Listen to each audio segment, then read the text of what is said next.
गडचिरोली तालुक्यातील मौजा चांदळा गावानजीकच्या कुंभी नाल्याच्या पुरामुळे शेतात काम करायला गेलेले नागरिक अडकून असल्याची माहिती प्राप्त होताच जिल्हा आपत्ती व्यवस्थापनाच्या पथकाने 59 व्यक्तींना बाहेर काढले। यामध्ये एक अंध व्यक्तीचा सुद्धा समावेश होता।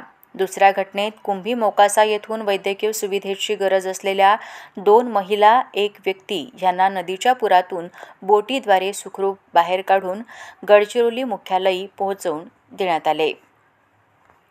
कुंभी मोकासा येथील गडचिरोली आणि भामरागड मुख्यालयात अनुक्रमे 6 आणि 23 विद्यार्थी हे मार्ग बंद असल्याने परीक्षेसाठी येऊ शकत नसल्याचे पोलीस अधीक्षक गडचिरोली यांना कळताच त्यांच्या परीक्षेची संधी जाऊ नये यासाठी प्रशासनाने सदर सर्व विद्यार्थ्यांना SDRF आपत्कालीन पथक, महसूल किंवा पोलीस पथकांच्या सहाय्याने सर्वांना सुखरूप बोटाच्या सहाय्याने बाहेर काढून वेळीच गडचिरोली मुख्यालयी पोहोचवण्यात आले।